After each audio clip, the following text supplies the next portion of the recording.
மக்களிடையே எப்படி வரவேற்பு இருக்குன்னு தமிழ்நாடு முழுக்க நாங்கள் செல்லும் அனைத்து இடங்களிலும் மக்களுடைய வரவேற்பு மிகப்பெரிய அளவில் மிகப்பெரிய உற்சாகத்தோடு பொதுமக்களும் கழகத்தினரும் இணைந்து வரவேற்பு கொடுத்து மிகப்பெரிய ஒரு உற்சாகத்தை ஏற்படுத்திக்கிட்டு இருக்காங்க.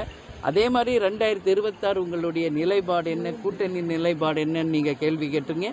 அதற்கும் நான் ஏற்கனவே பதில் சொல்லியிருக்கிறேன். உரிய நேரம் வரும்போது அதற்கான தெளிவான அறிவிப்பு தலைமை கழகம் உங்களுக்கு அறிவிக்கும். அதனால் நிச்சயமாக குறித்த நேரத்தில் உங்களுக்கு அந்த அறிவிப்பு வரும் என்பதையும் இந்த நேரத்தில் தெரிவிச்சுக்கிறாங்க. ஏன்னா சொல்லுங்கள், தேமுதிக தனி இதில் தேசிய கட்சியோட கூட்டணியில் போகுமா, இல்லை அப்படின்னா மாநில திராவிட கட்சிகளோட இணைஞ்சிட்டு? எங்களுக்கு எல்லா கட்சியும் தோழமை கட்சிகள் தாங்க. இன்றைக்கு வரைக்கும் அனைவரும் தோழமையோடு பழகுறாங்க. ஆனால் கூட்டணி என்பது கழகம் அத்தனை தொண்டர்கள், நிர்வாகிகள், மாவட்ட செயலாளர்கள் விரும்புகின்ற ஒரு கூட்டணியை தான் நம்ம அமைக்க முடியும். அந்த வகையில் இன்னும் நிறைய டைம் இருக்குங்க. மார்ச்சில் தாங்க டேட்டே டிக்ளேர் பண்ண போகிறாங்க, எலெக்ஷன் டேட்டு. ஸோ அது இந்த மந்த் எண்டு தான் ஃபைனல் ஓட்டர் லிஸ்ட்டே வெளியிட போகிறாங்க. ஸோ நமக்கு டைம் நிறைய இருக்குங்க. பிப்ரவரி மாதம் முழுவதும் இருக்குது. அதனால் உரிய நேரத்தில் அத்தனை பேரையும் எங்கள் மாவட்ட செயலாளர்கள், நிர்வாகிகளை அழைத்து பேசி உரிய நேரத்தில் நல்ல முடிவை மக்களுக்கும் நாட்டுக்கும் கழகத்திற்கும் நன்மை பயக்கும் ஒரு தெளிவான முடிவை தலைமை கழகத்திலிருந்து நாங்கள் அறிவிப்போம் என்பதை இப்போ சொல்கிறேங்க. உங்களுக்கு நேரடியாக கூட்டணிக்கு அழைப்பு கொடுத்தா நீங்கள் என்ன? எல்லாருமே எங்கள் தோழமை கட்சின்னு நான் சொல்லிட்டேன் இல்லையா? இதில் ஒருத்தராக நான் தனித்தனியாக சொல்ல வேண்டியது கிடையாது.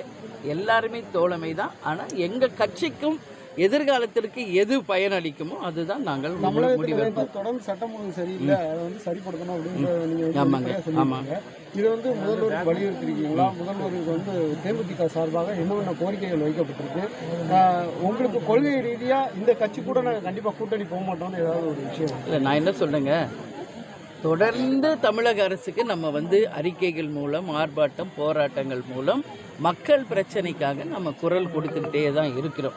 எங்கேயுமே எந்த ஒரு பிரச்சனைக்கும் நம்ம தலையிடலை என்று சொல்லவே முடியாது. அந்த வகையில் சட்டம் ஒழுங்கு கட்டுப்படுத்தணும்னு தொடர்ந்து இந்த பல வருஷமாக நம்ம சொல்லிக்கிட்டு இருக்கோம். அதில் எந்த மாற்று கருத்துமே கிடையாது. அதனால் யார் கூட்டணின்றதான் நீங்கள் கேட்குறீங்க. நிச்சயம் உரிய நேரத்தில் எங்கள் கழகம் விரும்புவர்களோடு நாங்கள் கூட்டணி வைப்போம் என்பதை மட்டும் இந்த நேரத்தில் உறுதியாக சொல்கிறேன்.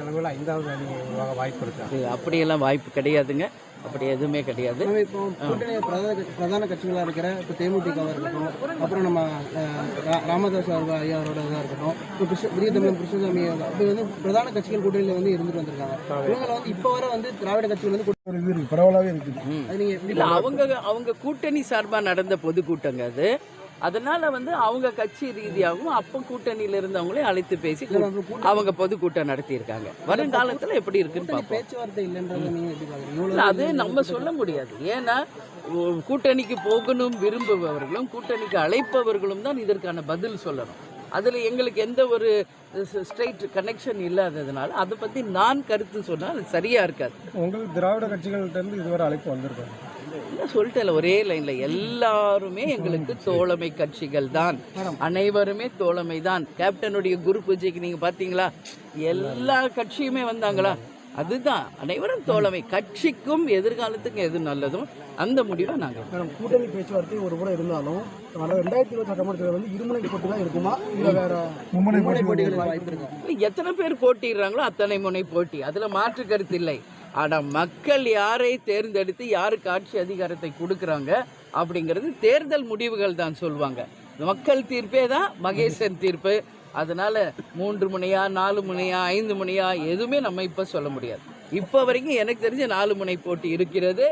எந்த போட்டி இருந்தாலும் மக்கள் தான் இறுதி எஜமானர்கள். கொடுமையான ஒரு சம்பவம் என் மனசை ரொம்ப ரொம்ப உலுக்கிருச்சுங்க. அதை இந்த நேரத்தில் இங்கே பதிய வைக்கணும்னு நினைக்கிறேன். பீகார்லேருந்து ஒரு குடும்பம் வேலை தேடி வந்திருக்காங்க. ஒரு கணவன், மனைவி, ஒரு சின்ன குழந்தை. அவர்களை அடையாறில் இருக்கின்ற 4 கயவர்கள் அந்த பெண்ணை தவறாக பாலியல் பலாத்காரம் செய்து அந்த பெண் அதற்கு எதிர்ப்பு தெரிவித்ததால் அவரையும் அவருடைய கணவரையும் கம்பியால் தாக்கி கொலை செஞ்சுருக்காங்க. அந்த குழந்தை அழுததுனால அந்த குழந்தையும் செவுத்தில் அடித்து கொண்டிருக்காங்கன்ற செய்தி கேட்குறப்போ நம்மெல்லாம் மனித இனத்தை சேர்ந்தவர்களா அவங்கெல்லாம் அப்படின்னு தான் எனக்கு கேட்க தோணுதுங்க. பீகார்லேருந்து எதுக்கு வந்திருக்காங்க தமிழ்நாட்டுக்கு? ஒரு பிழைப்பை தேடி வந்த ஒரு குடும்பம். வந்தாரை வாழ வைக்கும் தமிழ்நாடுன்னு தான் நம்ம தமிழ்நாடு பேர் பெற்றிருக்கு.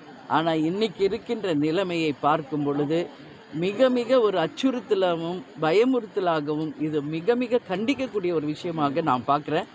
அந்த தவறு செய்தவர்கள் யாராக இருந்தாலும் உச்சபட்ச தண்டனையாக மரண தண்டனையை வழங்க வேண்டும் என்பதை தேமுதிக சார்பாக, கேப்டன் சார்பாக இந்த நேரத்தில் என்னுடைய கருத்துக்களை நான் ஸ்ட்ராங்காக பதிய வைக்கிறேன். தமிழ்நாட்டில் சட்டம் ஒழுங்குடைய சீர்கேடு இல்லை, சட்டம் ஒழுங்கு சீர்கேடு தான். எங்கள் பக்கம் டாஸ்மாக்கு, கஞ்சா, அப்புறம் கள்ளச்சாரம் எல்லாமே இருக்குது. இது நான் தொடர்ந்து எல்லா இடத்துலையும் சொல்லிக்கிட்டு வர்றது தான்.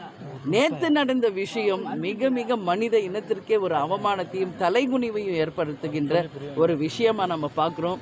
உறுதியாக அந்த தண்டனைக்குரியவர்களை தூக்கு தண்டனை போடணும் சொல்லி தேமுதிக சார்பாக நான் வலியுறுத்தி கேட்டுக்கொள்கிறேன். அதே மாதிரி இன்றைக்கி தமிழ்நாடு முழுக்க நடக்கின்ற ஆர்ப்பாட்டங்கள், போராட்டங்கள் அதற்கு முற்றுப்புள்ளி வைக்கணும். தமிழக அரசு அவர்களை அழைத்து பேசி அவர்களுக்கு வேண்டிய வசதிகளை ஏற்படுத்தி அவர்களுடைய நீண்ட நாள் போராட்டம், இடைநிலை ஆசிரியர்கள் தொடர்ந்து பல மாதங்களாக அவங்க போராடிக்கிட்டு இருக்காங்க. அதற்கு நிச்சயம் தமிழக அரசு அவங்க கேட்குறதை கொடுத்து அந்த போராட்டங்களுக்கு முற்றுப்புள்ளி வைக்கணும், சட்டம் ஒழுங்கை கட்டுப்படுத்தணும் என்கின்ற எங்கள் கோரிக்கையை முதல்ல மக்களுக்கு கோரிக்கையை நான் சொல்கிறேங்க.